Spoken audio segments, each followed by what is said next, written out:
പോകണ്ടേ? അതിന് നാരങ്ങളെ വിളിക്കാണെങ്കിൽ 10 മണിക്കല്ലേ അവിടെ ഓർക്കത്തുള്ളൂ. തലവെട്ടി പൊളക്കടേ എന്റെ വയ്യ. നാരങ്ങ കുടിക്കാൻ എടാ ഷീറ്റ് മാറാൻ പോകണ്ടേന്ന്. ഷീറ്റ് മാറാനോ?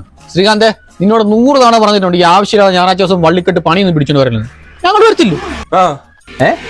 എടാ നീയല്ലേ ഇന്നലെ 2 ബഗ് അടിച്ച് പറഞ്ഞ് ആ പാവപ്പെട്ട ലോട്ടറി കച്ചവടം അപ്പൂപ്പനെ മുമ്പേ വീട്ടിൽ ഷീറ്റുകളായി കിടക്കുക, അത് മാറ്റി കൊടുക്കാന്ന്. അത് നിന്റെ കാശിന്. അയ്യോ നോണ, ഞാനങ്ങനൊന്നും പറഞ്ഞിട്ടില്ല. എടാ എന്റെ വീടിന്റെ ഓട് പൊട്ടി കിടന്നിട്ട് ഞാൻ മഴ പെയ്യുമ്പോൾ ഞാൻ കഞ്ഞിക്കലം വെച്ചിട്ട് അഡ്ജസ്റ്റ് ചെയ്യുന്ന അറിയോ? എടാ ഇത് മാത്രമല്ല, 3 പട്ടവിടെ 1 ഡേ ട്രിപ്പ് തോട്ടപ്പള്ളി ഹാർബർ മീൻ പിടിക്കാൻ പോകാന്ന് പറഞ്ഞു. അത് നീ എപ്പോഴും പറയുന്ന ഇത് പോരാഞ്ഞിട്ടുണ്ടല്ലോ, അമ്പലത്തിൽ 50 വരെ സ്പോൺസർഷിപ്പ് നീ ഏറ്റു, അതും പ്രസിഡന്റിനോട്. ഞാനോ ഇവനായിരിക്കും. നീ ഒന്നുകൂടെ ഓർത്ത് നോക്കിയേ, വല്ല പൊന്നും കുരിശോ വല്ലതും ആണോ നേർന്നത്? എന്നാ ഇവനായിരിക്കും. ഞാൻ പള്ളിയിൽ പോലും പോയിട്ടില്ല.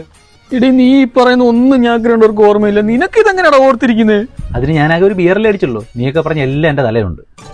150 രൂപ ഷെയർ വിടും, ഒരു ബിയറും മേടിക്കും. നമ്മളെ ഒരു പെഗ് മേടിക്കും നാറി. അത് ശരി. ബിയറിന് അടപ്പങ്ങോട്ട് പൊട്ടിക്കുമ്പോഴത്തേക്ക് ഇച്ചിരി ഒടി ബിയർ വെച്ച് കൂച്ചാലല്ലേ പെരുക്കത്തുള്ളൂ. എനിക്ക് ആകെ കിട്ടുന്ന അരക്കുമ്പോൾ ബിയറാ, പിന്നെ ഒരു പെഗ് കൂടെ അടിച്ചാലേ എനിക്ക് പെരുക്കത്തുള്ളൂ. നീ ഇനി ബിരിയാണി നിർത്തിക്കോ, ഞങ്ങൾ അടിക്കുന്ന സാധനം അടിച്ചാൽ മതി. വെറുതെ അത് മതി. വെറുതെ വരെ നുണയൊക്കെ പറഞ്ഞോണ്ട് വരും രാവിലെ. അങ്ങനെ ഇപ്പൊ നിനക്ക് മാത്രം ബോധം വേണ്ട. ഇതിൽ ബിബീഷ് ഞാൻ എത്ര നേരമായിട്ട് തെക്ക് വടക്ക് ഷീറ്റുമായിട്ട് ഓടുവാന്നറിയോ? എവിടാ ഷീറ്റ് ഇറക്കേണ്ടത്? ഷീറ്റ് ഇറക്കിയിട്ട് അംശാൻ ഇറക്കണ്ട. എവിടെ ഇറക്കേണ്ടതെന്ന് പറഞ്ഞു കഴിഞ്ഞാൽ ഞാൻ ഇറക്കിയിട്ട് കാശുമായിട്ട് പോയേക്കാം.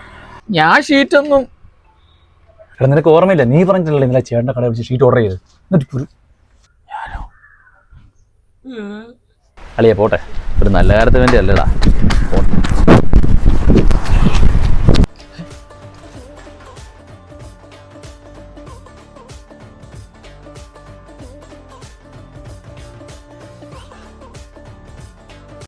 ഷീറ്റ് കൊണ്ടുവന്ന മണ്ടൻ അവിടെ നിൽക്കുക.